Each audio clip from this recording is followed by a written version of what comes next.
तो focus fund और multi cap fund के प्रेजेंटेशन के बाद ये है mid cap fund. Mid cap fund जो है हम समझते हैं कि बहुत इंपॉर्टेंट फंड है और हर एक म्यूचुअल फंड इन्वेस्टर को इसके बारे में जानकारी करना चाहिए, और अगर इन्वेस्टमेंट म्यूचुअल फंड में करना है तो मिड कैप फंड के बारे में जरूर सोचना चाहिए।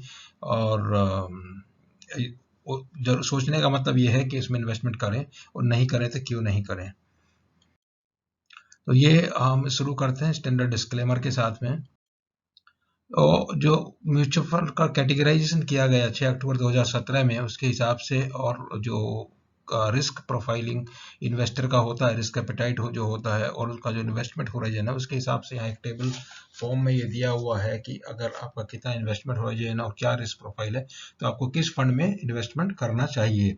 उसके अलावा अगर जब आपको इक्विटी इन्वेस्टमेंट की चर्चा हम करते हैं, क्योंकि बाकी फंड की हम नॉर्मली चर्चा नहीं करते हैं, तो इक्विटी इन्वेस्टमेंट तो हाई रिस्क है।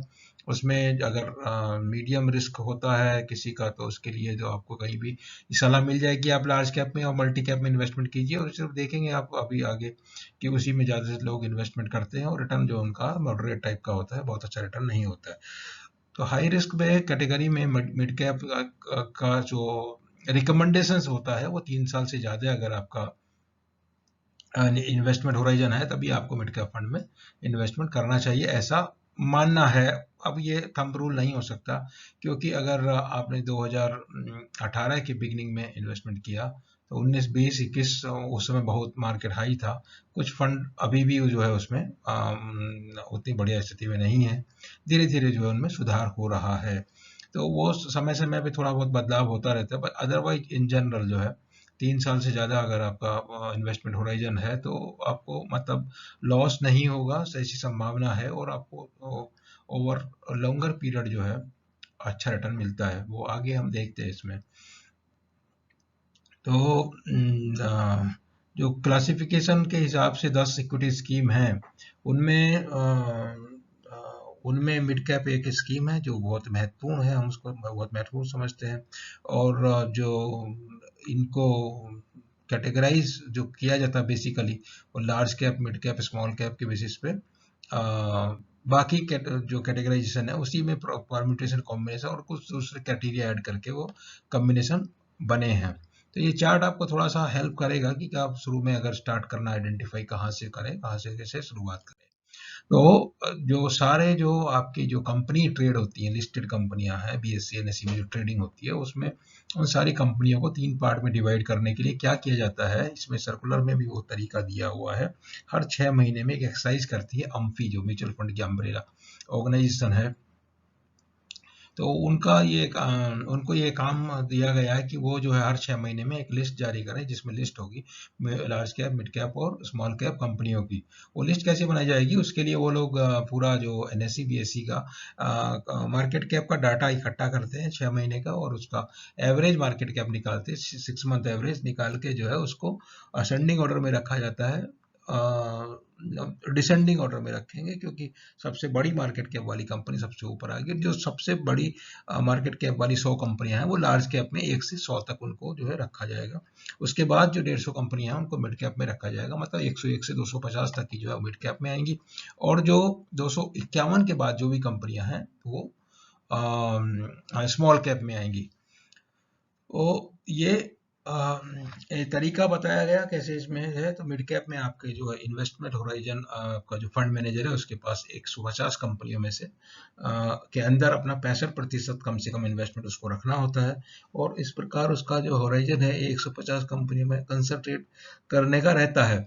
इसके अलावा जो रिस्क रिटर्न का जो एक चार्ट दिया हुआ है, इसमें मिड कैप फंड जो है सबसे ऊपर दिया है, मगर उसको स्मॉल कैप से नीचे मान के चलिए, और सेक्टोरल्स के नीचे स्मॉल कैप और स्मॉल कैप के भी नीचे मिड कैप होता है रिटर्न रिस्क के मामले में। तो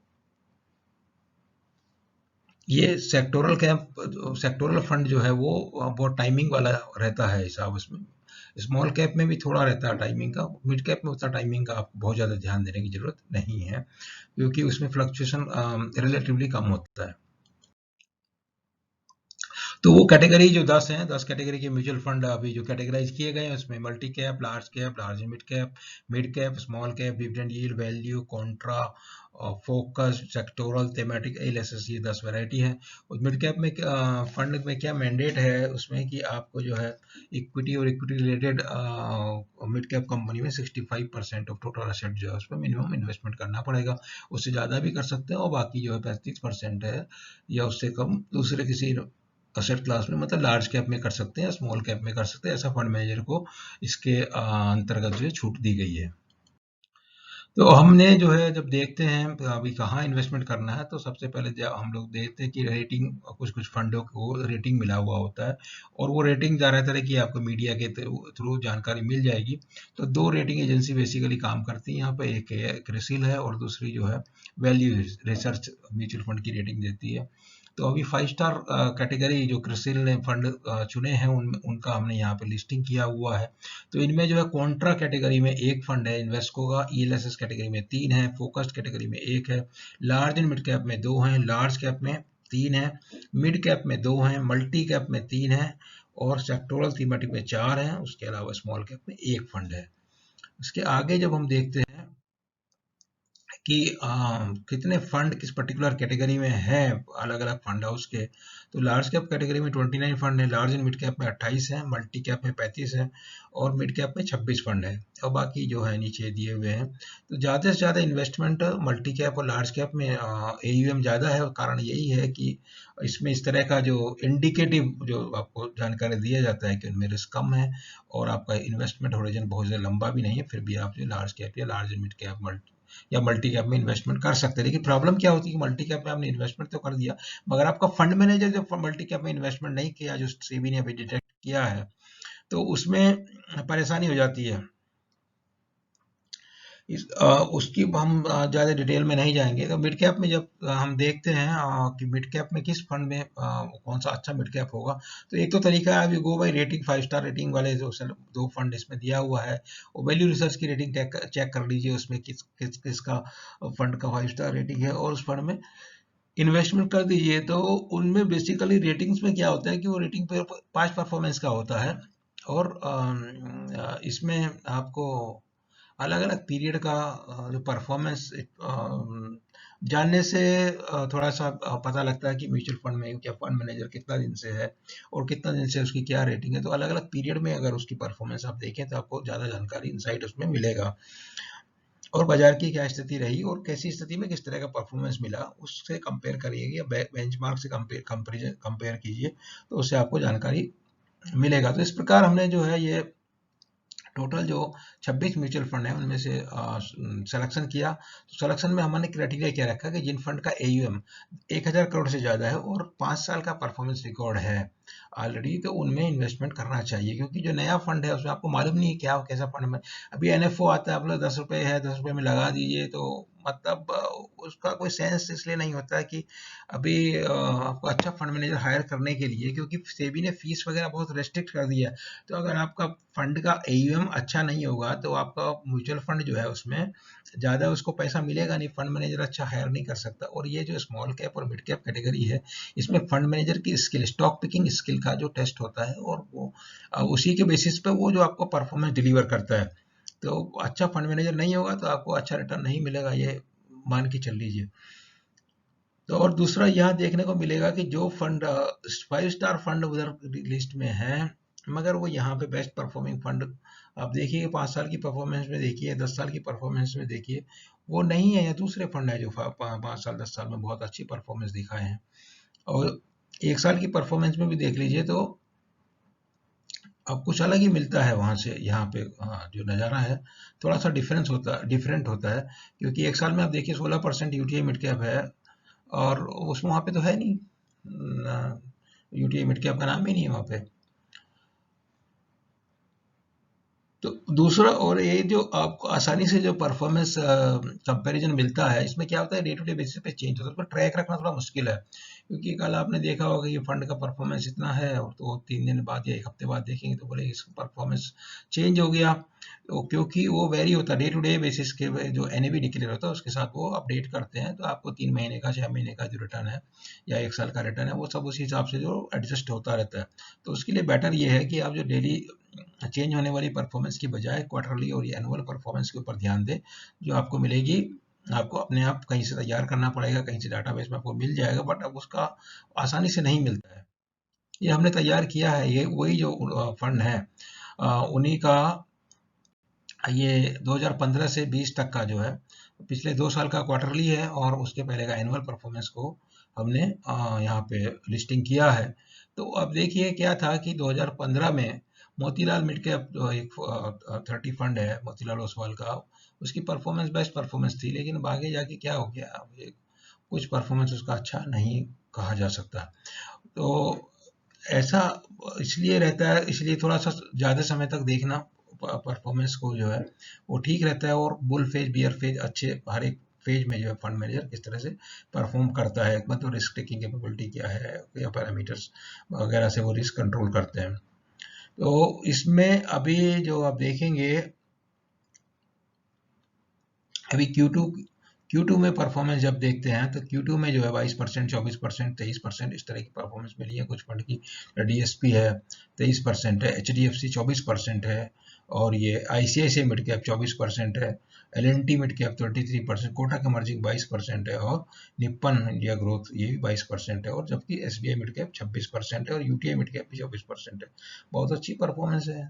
एक्सिस मिड कैप की पहले परफॉर्मेंस बहुत अच्छी थी, मगर यहाँ पे खराब हो गई। अब देखिए पिछले साल का जो परफॉर्मेंस है 2019 का एनुअल परफॉर्मेंस में एक्सिस मिड कैप फंड की परफॉर्मेंस 11.7% थी, लेकिन अभी जो है वो सबसे हाईएस्ट थी, मतलब और कोई पास में पॉजिटिव वाला था। नेक्स्ट जो है डीएसपी मिड कैप 9% वाला है, और बहुत सारे परफॉर्मेंस फंड की जो नेगेटिव परफॉर्मेंस है, लेकिन अभी जो है Q2 में उसकी परफॉर्मेंस 17%, जबकि यहाँ पे 23-24% जो है, और 26% तक जो है मिलेगी। अब Q3 में भी इसी तरह से है। Q3 में यहाँ पे 15-16%, 19% तक आपको रिटर्न दिए दूसरे फंड ने, जबकि इस फंड का रिटर्न जो है 13। तो उसमें साइकिल चलता रहता है, कुछ एक सेक्टर स्पेसिफिक स्टॉक सिलेक्शन रहता है फंड मैनेजर का, और जब वो स्टॉक परफॉर्म कर रहे हैं तो उसकी परफॉर्मेंस बेस्ट हो जाएगी, और जब भी वो स्टॉक का परफॉर्मेंस स्लो हो जाएगा और दूसरे पर स्टॉक अच्छा परफॉर्म करने लगेंगे, तो दैट साइकिल। तो ऐसे छोटे जो साइकिल जो होते हैं उनसे आप बहुत ज़्यादा अपना फंड स्विचिंग नहीं करना चाहिए, इसलिए ज़रूरत होती है इसमें धैर्य और पेशेंस की ज़रूरत पड़ती है।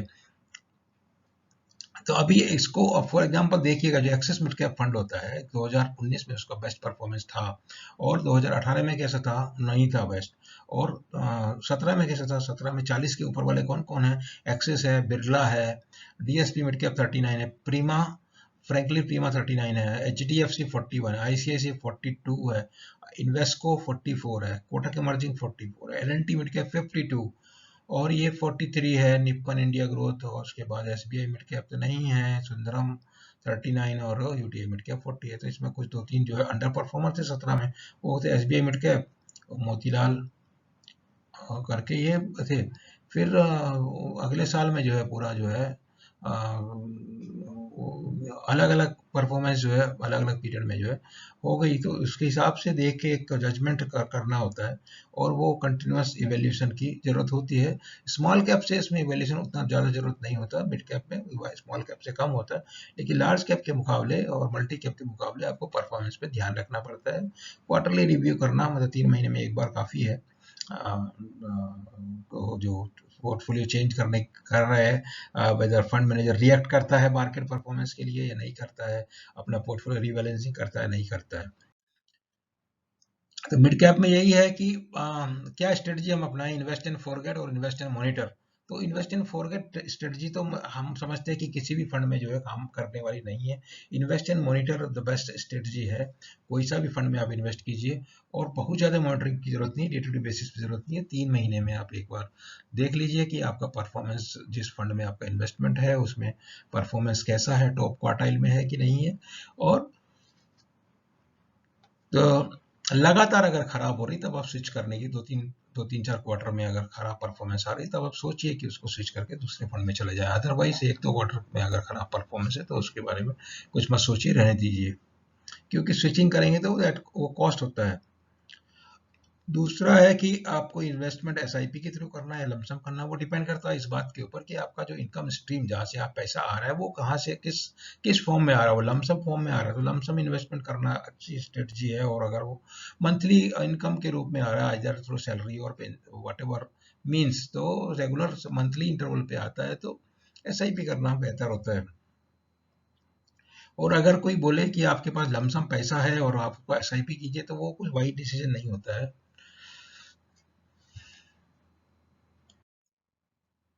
तो मिड कैप का बहुत एडवांटेज है, और उसमें अगर अंडर एलोकेशन होगा तो आपको जो है ना थोड़ा उसमें आपका पोर्टफोलियो का परफॉर्मेंस पे फर्क पड़ेगा। मिड कैप कंपनी का कौन सी कंपनी होती है कि जो स्मॉल कैप तेज रफ्तार से ग्रो कर रही होती है, वो स्मॉल कैप से मिड कैप बनी और मिड कैप से लार्ज कैप बन जाती है। तो इस तरह की कंपनियों को नॉर्मली जो है फंड मैनेजर आइडेंटिफाई करता है, उसमें इन्वेस्टमेंट करता है और उसमें जो है उसको अच्छा रिटर्न मिलता है। और ये हिस्टोरिकली जो है अभी जो बेस्ट परफॉर्मिंग फंड है सिंस इंसेप्शन, वो निप्पन इंडिया ग्रोथ फंड, जिसका जो है जो ये मिड कैप फंड रहा है, और बहुत अच्छा रिटर्न उसने पिछले अपना जब से शुरू हुआ तभी से बहुत अच्छा रिटर्न दिया है। और यहाँ पे क्या, फंड मैनेजर के पास 150 कंपनी का यूनिवर्स रहता है जिसके अंदर उसको मिनिमम 65% इन्वेस्टमेंट करना होता है।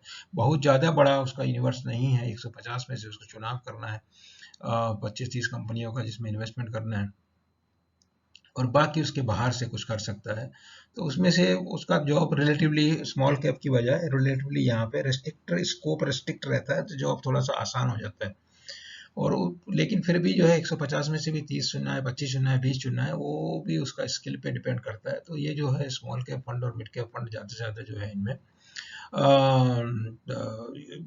ज़्यादा जो है फंड मैनेजर की स्किल और फंड मैनेजर की जो पास्ट परफॉर्मेंस वगैरह चीज़ें और लॉन्गेविटी कितना दिन से वो फंड में है, उन सब चीज़ों पे ध्यान देने के बाद, और फंड हाउस किस तरह का है, फंड का साइज क्या है, वो अपना एक वेल सेटअप एस्टेब्लिश प्रैक्टिसेस हैं, कुछ उल्टा सीधा तो नहीं होता है, तो वो सब चीज़ें ध्यान में रख के ही इन्वेस्टमेंट करना चाहिए इसमें। तो आप देखिए कि अगर आपका इन्वेस्टमेंट होराइजन लंबा होता है तो लॉन्ग टर्म को क्या बोलेंगे इसमें। एक एग्जांपल हमने लिया है जो एक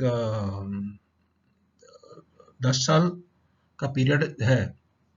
मोस्ट ऑफ द एडवाइजर क्या बोलते हैं आपको कि invested for long term, but how how much is long long term. तो उसमें ये देखा कि अगर आपका इन्वेस्टमेंट होराइजन 10 साल से ज़्यादा है तो आपका लॉस का चांस जो है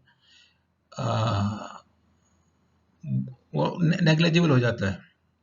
5 साल से ज़्यादा इन्वेस्टमेंट है तो लॉस का चांस 1% होता है, और 10 साल में जो है वो 7 के बाद ऑलमोस्ट 7-8 साल के बाद जो है वो लॉस का चांस जो है खत्म हो जाता है। इसलिए वो 5 से 7 साल की जो बात करते हैं उसके लिए करते हैं। इसके अलावा जो है मिड कैप में डिफरेंस क्यों होता है, क्यों हम मिड कैप की बात कर रहे हैं, वो इसलिए एक ये यूएस का एग्जांपल है, रसल मिड कैप इंडेक्स होती है वहां पे, उसकी 40 साल की परफॉर्मेंस का यहाँ पे एनालाइज किया हुआ है, जो लगा के आपका 78 से 19 तक है। इस पीरियड में जो है एक $10,000 का इन्वेस्टमेंट जो है $16 लाख इन्वेस्टमेंट हो गया। किसमें हुआ, मिड कैप में, मिड कैप इंडेक्स। लेकिन अगर वही आप देखेंगे कि वो टॉप 200 इंडेक्स जो येलो कलर की दिखाई है तो उसमें वो $8 लाख हुआ, 8,89,000। और जो येलो कलर की मिड कैप है उसमें 16 लाख हुआ है। और S&P 500 जो है उसमें आपका 10 लाख हुआ है। और रसेल 2000 इंडेक्स जो है उसमें आपका है 8 लाख 43,000। तो इस प्रकार जो है मिड कैप आउट परफॉर्म करता है हिस्टोरिकली, ये prove from time to time, not only one type of market, different type of market period, it has been proven that mid cap fund overall give good performance। and जो risk की जहां तक सवाल है, वो risk है कि आपको घबराना नहीं है, तो that risk is taken care of. तो this was detail on mid cap fund के बारे में जानकारी आपसे शेयर किया, एनालाइज किया, और इससे आपको उम्मीद है कि मदद मिलेगी आपको इन्वेस्टमेंट करने की। म्यूचुअल फंड में इन्वेस्टमेंट क्यों किया जाए और मिड कैप में क्यों इन्वेस्टमेंट किया जाए, और उसको रिव्यू करना है, चेंज करना है, स्विच करना है, वो सब जानकारी मिली। और उम्मीद है कि वीडियो आपको पसंद आया। तो वीडियो को लाइक कीजिए और चैनल को सब्सक्राइब कीजिए। और चैनल सब्सक्राइब करने से आप हमको हेल्प कर सकते हैं कि हमारा अपना गोल अचीव करें, to contribute to Akshaya Patra foundation. Thank you very much.